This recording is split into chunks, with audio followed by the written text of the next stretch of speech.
새벽 2시 서울 청계천. 한 프랑스 청년이 혼자 걸어갑니다. 올리비에 뒤랑 22살 서울 소재대학의 교환학생입니다. 그가 배낭을 벤치에 두고 20분간 지켜본 결과는 놀라웠습니다. 누군가 비 올까봐 그의 배낭 위에 우산을 씌워놨더군요. 오늘은 프랑스 청년이 한국에서 배운 품격의 이야기를 들려드리겠습니다. 안녕하세요. 올리비에입니다. 파리에서 온 20이 살 교환학생이에요. 도시사회학을 전공하고 영상을 부전공하고 있습니다. 한국에 오기 전 부모님과 친구들이 모두 같은 말을 했어요. 해지면 혼자 다니지 마. 파리에서는 당연한 조언이었죠. 하지만 인천공항에서 만난 택시기사님, 기숙사 관리인 아주머니, 편의점 사장님까지 모두 똑같은 말씀을 하셨습니다. 청계천은 밤이 더 좋아요. 안전해요. 처음엔 믿을 수 없었어요. 밤이 더 좋다니 이게 정말 가능한 일일까요?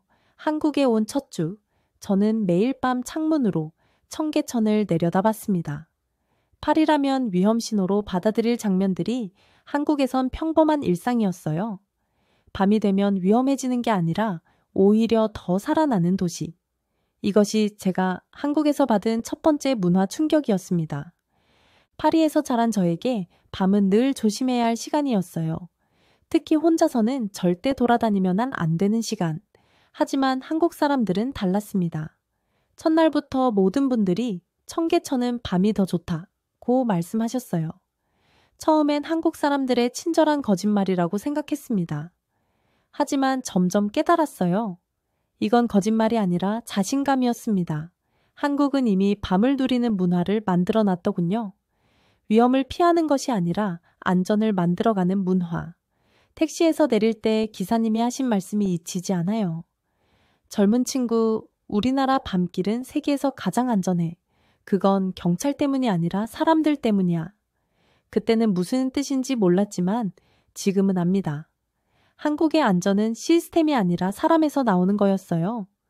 두려움 대신 신뢰, 통제 대신 자발성. 이것이 한국 사회가 만든 기적이었습니다. 첫날 밤 11시 용기를 내어 청계천으로 나갔어요. 제가 본 풍경은 상상을 뛰어넘었습니다. 유모차를 밀고 산책하는 가족, 벤치에서 책을 읽는 청년, 이어폰을 끼고 자유롭게 뛰는 여성들. 파리에서라면 절대 볼 수 없는 장면이었어요. 버스킹 공연에는 할아버지부터 어린아이까지 둘러앉아 박수를 치고 플리마켓에서는 서로 흥정하며 웃고 있었습니다. 가장 놀라운 건 사람들의 표정이었어요. 경계하거나 급하게 지나가는 게 아니라 진짜 여유롭게 밤을 즐기고 있었습니다. 이게 정말 밤 11시가 맞나? 시계를 몇 번이나 확인했어요. 유럽에서 위험 신호로 배운 모든 것들이 한국에서는 일상이었습니다. 그날 밤 기숙사로 돌아가면서 깨달았어요. 한국 사람들이 밤이 더 좋다고 말하는 이유를. 밤이 되면 사람들이 더 여유로워지고 더 자연스러워지고 더 따뜻해지거든요. 이런 밤 문화를 가진 나라가 또 있을까요? 과제를 마치고 나면 항상 새벽 산책을 했어요. 처음엔 불면증 때문이었는데 나중엔 습관이 됐습니다. 새벽 청계천에서 가장 인상 깊었던 건 자율방범 어르신들이었어요. 손전등을 들고 천천히 순찰을 도시는 모습, 그 자체가 안전이었습니다. 조심히 가요, 젊은 친구. 지나칠 때마다 건네주시는 한마디가 얼마나 따뜻한지 몰라요. 늦게까지 불이 켜진 가게들도 마찬가지였습니다. 편의점 사장님은 제가 지날 때마다 공부하느라 고생이 많다며 따뜻한 차 한 잔을 권하셨어요. 이런 게 진짜 안전이구나 싶었습니다. CCTV나 경보기가 아니라 사람의 온기가 만드는 안전. 시니어 선배님들의 존재 자체가 젊은 세대의 안정과 품격을 세우고 있었어요. 내 가족이 다닌다고 생각하고 지켜주시는 마음. 프랑스에서는 경험할 수 없는 따뜻함이었습니다. 어르신들께서 만들어주신 이 안전함 속에서 저는 진정한 자유를 느꼈어요. 궁금했어요. 정말로 한국이 그렇게 안전한지. 그래서 작은 실험을 해봤습니다. 휴대폰과 지갑을 벤치에 두고 멀리서 지켜봤어요. 30분, 1시간, 아무도 가져가지 않더군요. 오히려 지나가던 할머니께서 누가 놓고 갔나 보네 하시면서 편의점에 맡겨주셨어요. 또 어떤 날은 비가 올 것 같다며 누군가 제 배낭 위에 우산을 씌워놨더군요. 이런 일이 한두 번이 아니었어요. 물건을 떨어뜨리면 누군가 꼭 알려주고, 길을 잃고 있으면 먼저 다가와서 도와주고, 한국 치안의 핵심은 장비가 아니라 습관이었습니다. 감시가 아니라 배려였어요. 프랑스에서는 남의 일에 관여하지 마라 하라고 배우는데 한국에서는 어려워 보이면 도와라가 기본이더군요. 이게 얼마나 큰 차이인지 아세요? 개인주의와 공동체 의식의 차이. 한국 사람들은 타인을 잠재적 위험이 아니라 잠재적 도움으로 봅니다. 이런 문화가 진짜 안전을 만드는 거였어요. 더 확실히 알고 싶어서 친구와 함께 실험을 해봤어요. 말다툼을 연기해 봤는데 즉시 누군가 다가와서 말리더군요. 젊은 친구들 무슨 일이야?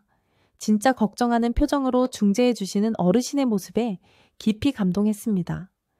또 다른 날에는 쓰러진 척 연기를 해봤어요. 정말 10초도 안 돼서 사람들이 모여들었습니다. 누군가는 점퍼를 덮어주고, 누군가는 119에 신고하고, 또 누군가는 시선의 울타리를 만들어주더군요.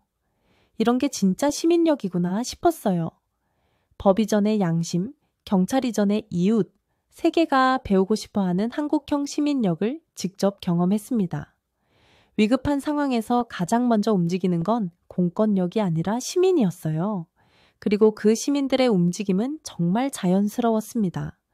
마치 가족을 돌보듯이. 이런 문화를 어떻게 설명해야 할까요? 한국에서는 낯선 사람이 가족이 되는 순간이 정말 빨라요. 이런 경험을 교환학생 커뮤니티에서 공유했어요. 다들 신기해 하더군요. 그래서 청계천 룰이라는 걸 만들어서 전파했습니다. 첫째, 먼저 인사하고 안부 묻기. 둘째, 분실물을 보이는 곳에 두지 않고 편의점이나 경찰서에 맡기기. 셋째, 위험 신호가 보이면 10초 안에 다가가기. 처음엔 어색해하던 외국 친구들도 점점 익숙해졌어요. 독일에서 온 마르쿠스는 한국의 정을 매뉴얼화할 수 있다니 신기하다며 웃었습니다.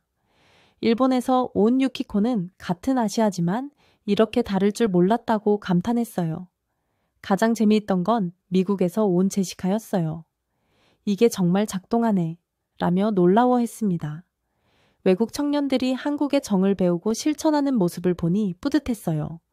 문화는 전염되는 거였습니다. 좋은 문화는 국경을 넘어서도 사람들의 마음을 움직여요.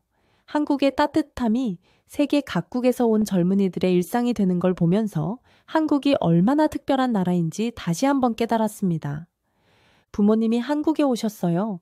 걱정이 많으셨죠?